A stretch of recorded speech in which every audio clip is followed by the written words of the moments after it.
We have some breaking news that was completely unanticipated and not a good thing for the Seattle Seahawks, at least for now. So let's get right into it. As you can see, the 49ers are playing the Seattle Seahawks. So that's why this is relevant to us right now. Their starting center, Connor Williams, has decided to retire from the NFL prior to playing against the San Francisco 49ers this week. So just like that, poof, the Seattle Seahawks starting center is gone. So that is really quite the development in this game because obviously Connor Williams is a good offensive lineman. He's very solid. And he was coming back from a season-ending injury that he suffered with Miami. He's only 27 years old. Very athletic, quality guy. Played tackle in college, kicked inside. He's a good offensive lineman. So this has got to be and feel like a huge blow for the Seattle Seahawks, and especially when we get into who will be replacing him as the starter.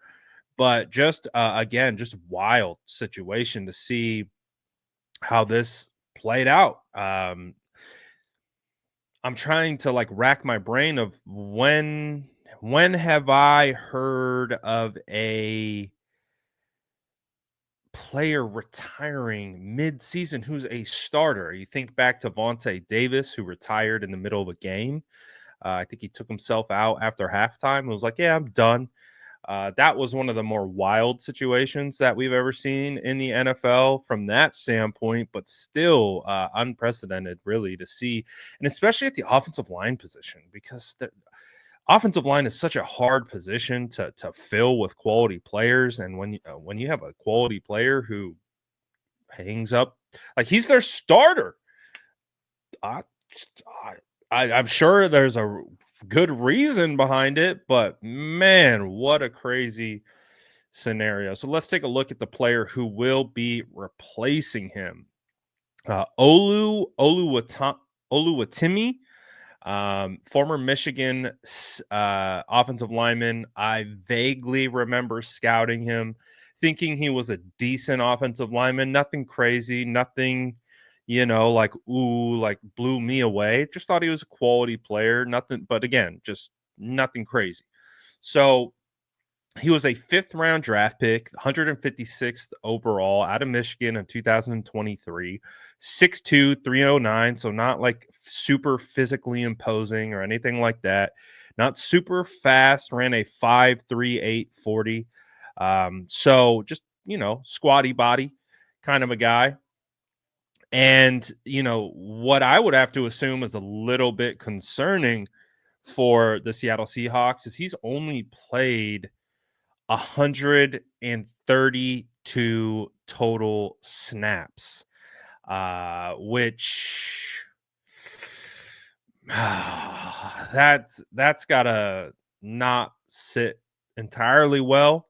He got 4 snaps this season, 3 snaps against Buffalo, 1 snap against LA. He's graded out by PFF in the 50s. He doesn't qualify for a pass blocking grade. He doesn't qualify for what appears to be a run grade. So he doesn't even have enough snaps to really qualify at all for much of any snaps. So when you look at what he's done in the preseason, he's only had 170 snaps in the preseason, didn't grade out very well there. Just this season in the 3 preseason games, he had 95 snaps. He graded out at 56.4, so not particularly good there. I'm looking through his blocking grades, and I'm just not seeing he gave up a sack. Wait, I think I'm still on preseason again. I want to just get a good look at this guy. He gave up a sack in preseason this year. In 2023, he gave up 1 hurry, but again, he's only had 4 snaps this year. So just really hasn't done anything. So again, we're seeing a guy who's unknown. We don't know much about him. Again, I remember scouting him coming out of Michigan, not being particularly blown away one way or the other. Thought he was solid, but that was about it. Thought he could be a quality offensive lineman, but just at this point hasn't had any opportunities. So what a wild situation for the Seattle Seahawks to be down their starting center, have to go to a backup who is very limited um, experience. They do get Lucas back. Not Chase Lucas. Chase Lucas is on our team. Abraham Lucas is back with them. He's actually a phenomenal tackle. He is a former draft crush of mine, but he's just been dealing with injuries.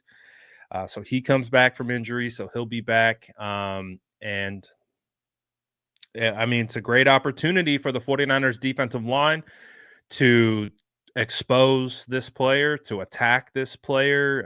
Obviously, I don't know the rules of the Seattle offense, but you would assume that the center has some responsibility for setting protections and doing those things. So if you can confuse this guy, if you can, get real crazy and get exotic and really start messing up their communication and the way they're seeing things, the 49ers have an opportunity to take advantage of this. And so obviously, hurts for them. But I'm sure the 49ers defensive tackles are licking their chops at the signs of this. So, again, just kind of wild.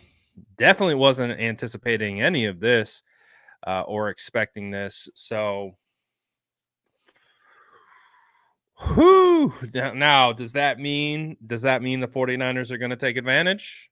We've seen in past examples in history where the 49ers have faced an injured offensive line and they haven't taken advantage of it. So what I'm really hoping to see is they take advantage of this. They take advantage of this kind of shock to the system.